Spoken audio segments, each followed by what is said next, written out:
શ્રી ગણેશાય નમઃ. જય શ્રી કૃષ્ણ કનૈયા, જય સીતારામ, જય શિવ પાર્વતી. ઓમ નમો ભગવતે વાસુદેવાય. શ્રી મહર્ષિ વેદવ્યાસ રચિત ગરુડ મહાપુરાણ.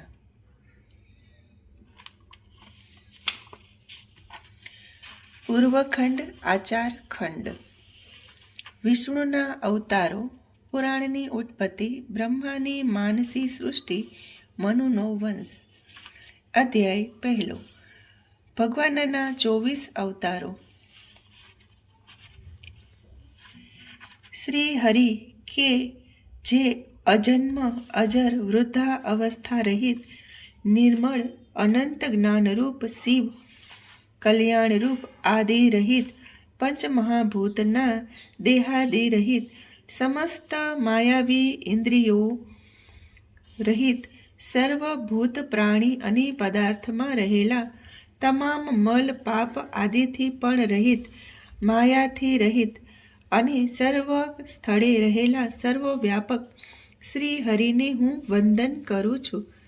આમ ભગવાન શ્રી હરિને, ભગવાન રુદ્ર શંકરને, બ્રહ્માને, ગણાધિપતિ શ્રી ગણેશને, દેવી સરસ્વતીને ને સર્વદેવોને પણ હું મન, વચન અને કર્મથી સદા નમસ્કાર કરું છું.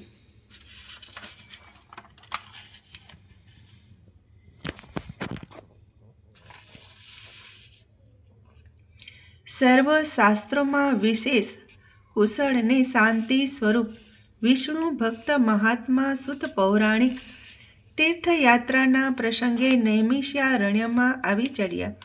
તેઓ શુભ આસને બિરાજ્યા અને નિષ્પાપ અથવા નિર્દોષ શ્રી વિષ્ણુ ભગવાનનું તે ધ્યાન કરી રહ્યા હતા.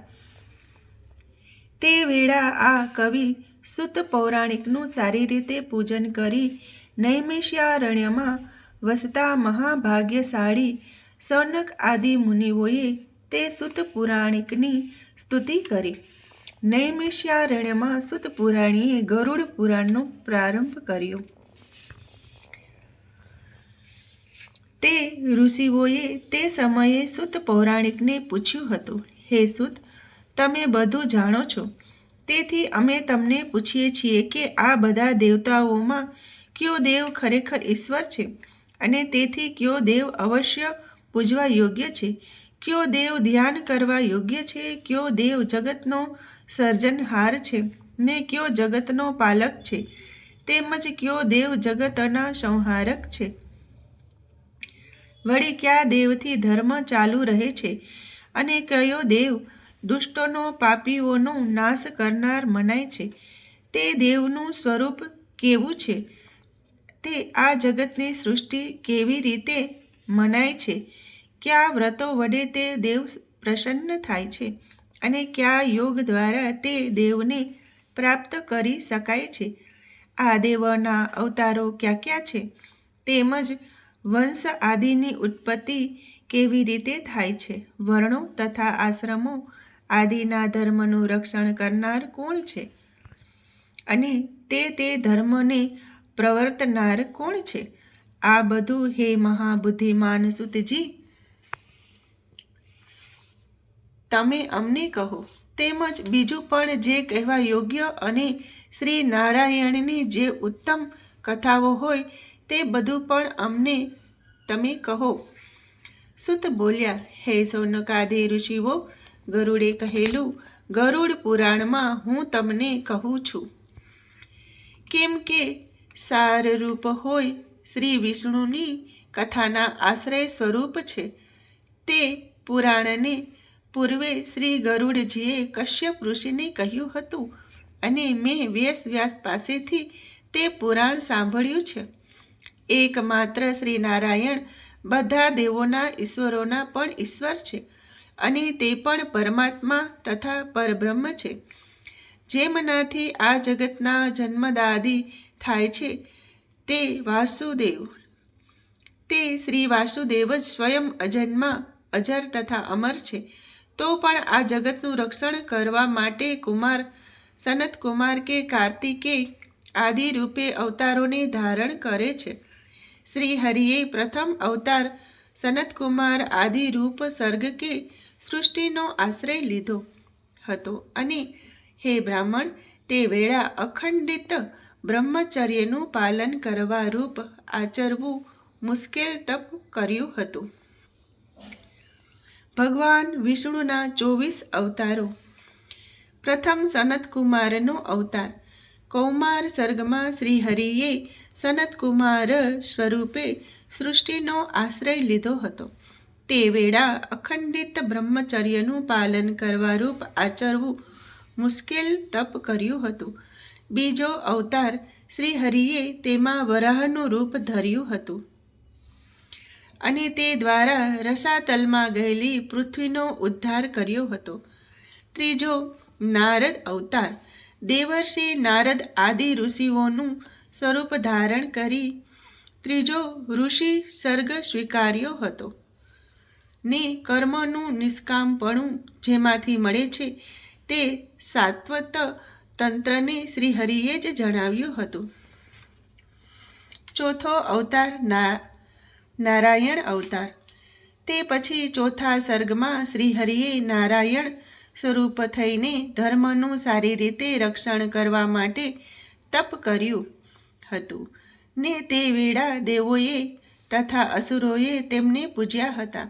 પાંચમો કપિલ અવતાર.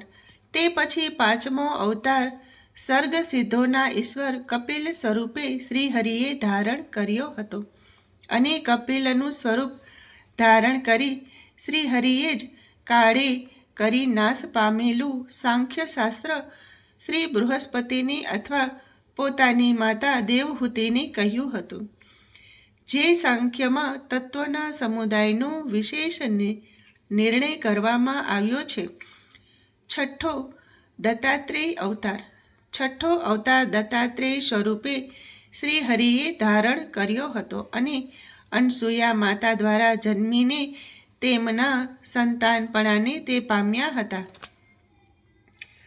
આ દત્તાત્રેય રૂપે જન્મીને શ્રી હરિએ અલર્કને તેમજ પ્રહલાદ આદિને આન્વિક્ષિકી વિદ્યાનો ઉપદેશ કર્યો હતો.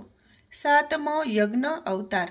સાતમા અવતારમાં શ્રી હરિ રુચિ નામના પ્રજાપતિથી તેમની પત્ની આકૃતિમાં યજ્ઞ નામે રાજા તરીકે જન્મ્યા હતા ને તે સ્વયંભુવ મન્વંતરમાં સત્ય આત્માત્યોરૂપ દેવગણોની સાથે શ્રી હરિએ યજ્ઞ કર્યો હતો.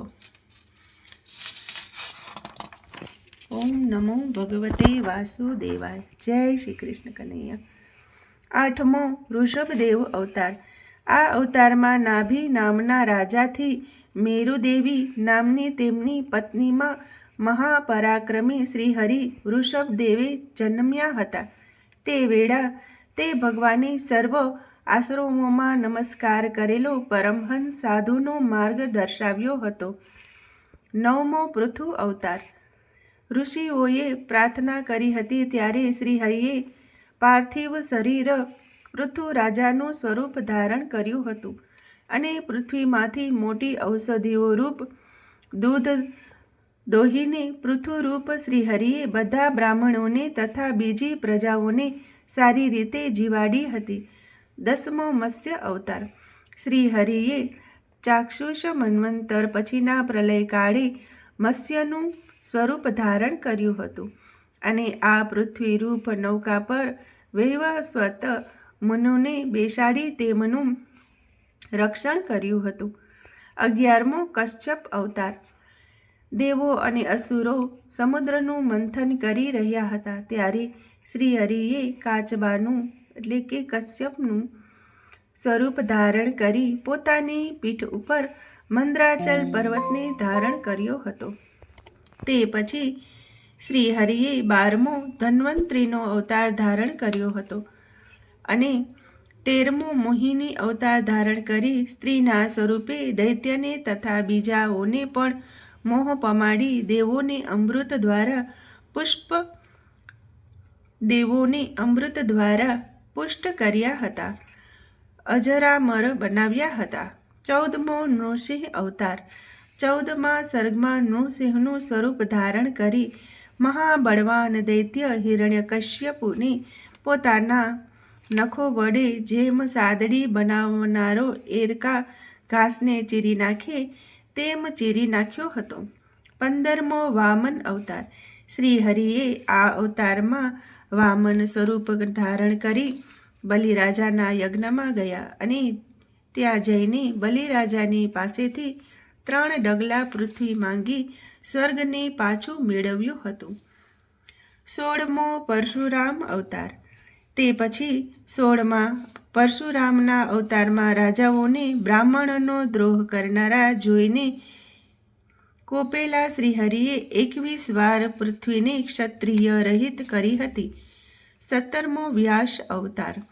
તે અવતારમાં શ્રીહરિ પોતે પરાશર મુનિથી સત્યવતી સ્ત્રીમાં વ્યાસ રૂપે જન્મ્યા હતા અને તેમણે કલિયુગના લોકોને અલ્પ બુદ્ધિવાળા જોઈ વેદના જુદા જુદા વિભાગો કર્યા હતા.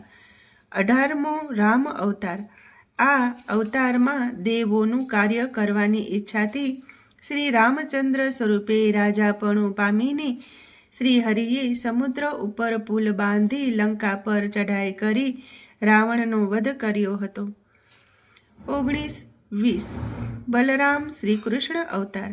આ અવતારોમાં યાદવો વિશે જન્મ પામી શ્રી બલરામ તથા શ્રી કૃષ્ણ નામે જાહેર થઈ શ્રી ભગવાનને પૃથ્વીનો ભાર ઉતાર્યો હતો. 21મો બુદ્ધ અવતાર. પછી કલિયુગની સંખ્યાના અંત સમયે દેવોના શત્રુઓને સારી રીતે મોહ પમાડવા માટે કિકટ નામના દેશમાં બુદ્ધ નામે જીન પુત્ર રૂપે શ્રીહરિ પ્રગટ થશે. 22મો કલ્કી અવતાર. તે પછી 8મી સંધ્યાના સમયે રાજાઓ લગભગ નાશ પામ્યા હશે ત્યારે જગતપતિ શ્રી ભગવાન વિષ્ણુ યશા નામના ક્ષત્રિયથી કલ્કી અવતાર રૂપે પ્રગટ થશે. ઓમ નમો ભગવતે વાસુદેવાય. જો કે સત્વગુણના ભંડાર શ્રીહરિના અવતારો તો અસંખ્ય છે, તો પણ હે બ્રાહ્મણો, ઉપર કહેલ 22 અવતારો મુખ્ય છે અને બાકીના ધર્મ અને મનુ આદિ બીજા 2 અવતારો વિષ્ણુની એક કલા રૂપે ગણ્યા છે. આમ શ્રીહરિના 24 અવતારો થયા છે. તેથી સર્ગ આદિ રૂપે જે અવતારો પ્રગટ્યા છે તે બધાને વ્રત આદિ દ્વારા સારી રીતે પૂજવા જોઈએ.